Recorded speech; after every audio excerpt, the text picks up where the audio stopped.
Alright guys, so welcome to my second episode of my tutorial series on console Kerbal Space Program for new console players who are just getting into the scene. Yeah, you're probably wondering why I'm on the runway with an aircraft right now. This is just a simple aircraft that I built for tutorial purposes. Basically, I'm going to show you how flight works, because you can't fly a rocket unless you know how the controls work. So here's a simple plane. You won't be needing to do this.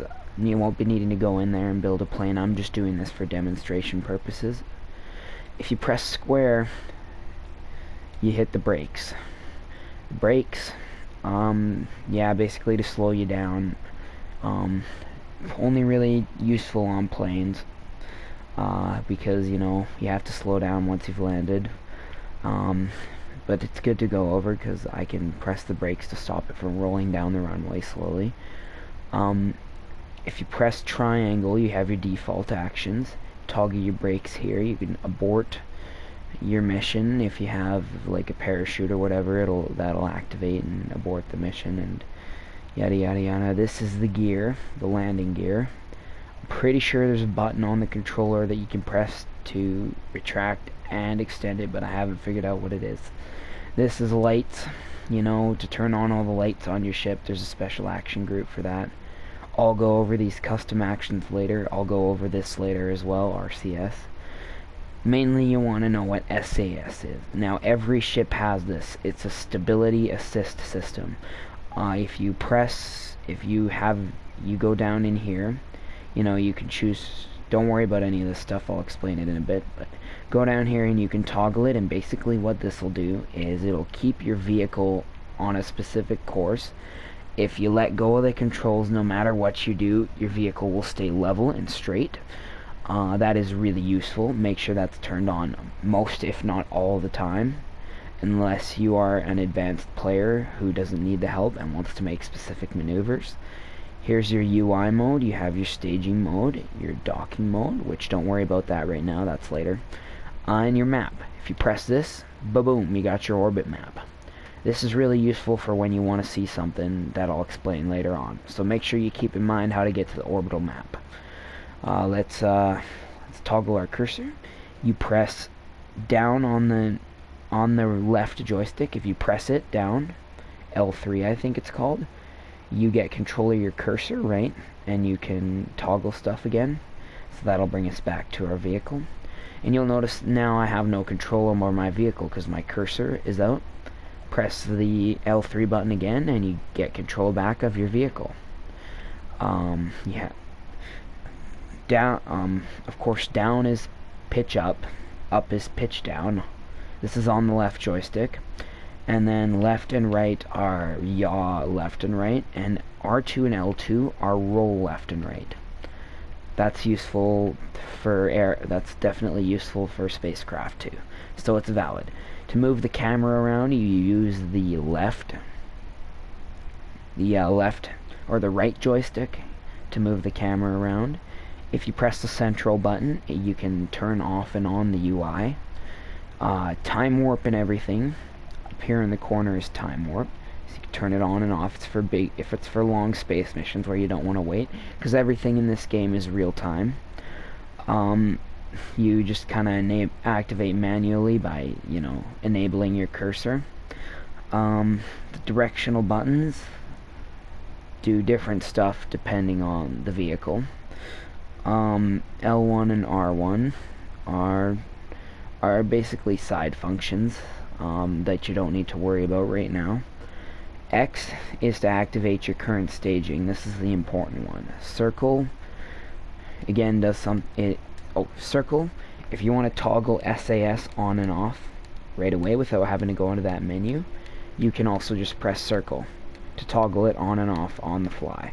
But that menu is for if you want to keep it on a specific point, which I'll talk about in a bit.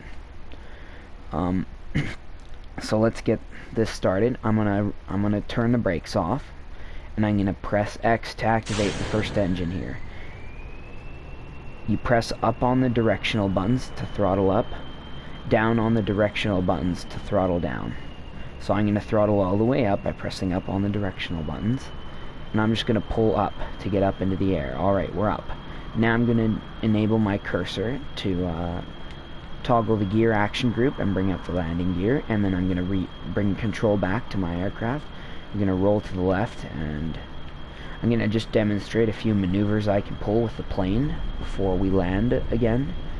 Landing is a little bit touchy right now because there's a really annoying bug with landing gear that make them really unstable and really weak, and most oftentimes most planes will break in the current build, but this is good for demonstration. So as you can see, rolling left and right doesn't change the direction of the aircraft. As you can see, my control inputs will change the course of the vehicle, but if I just leave the controls and not do anything, as you can see, the stability assist system will keep the vehicle on its current course without my input. It's really useful, it's really helpful, especially when flying spacecraft.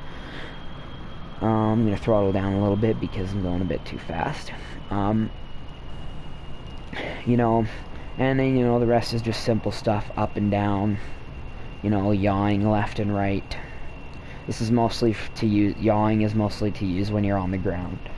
I'm going to roll and turn around back towards the Space Center.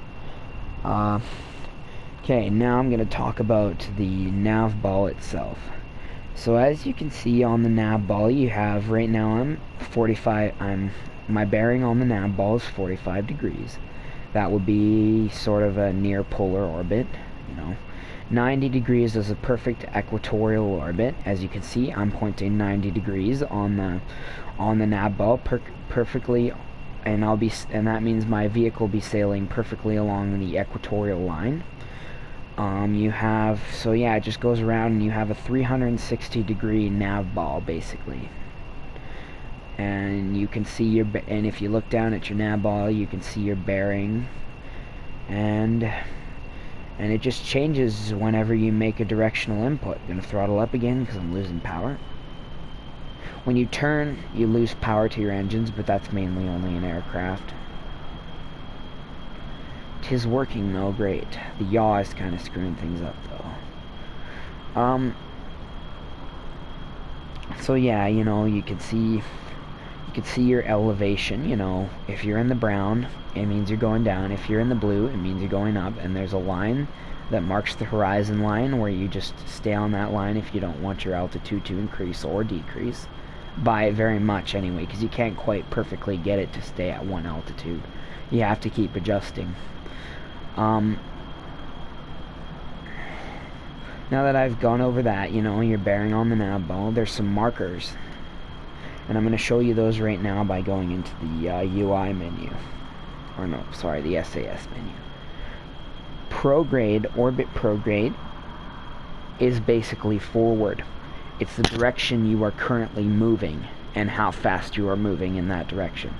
Retrograde is the opposite of that direction. Point this way to slow down. You'll need to know this in space because you need to translate and rotate to actually speed up and slow down your spacecraft. You need to use the engines because there's no atmospheric drag to slow you down. Orbit normal changes the inclination of your orbit. So if you have a perfect 0 degree inclination, it means you're basically along the equator. 90 degree inclination means you're on a polar orbit. 45 degree inclination, you get the idea.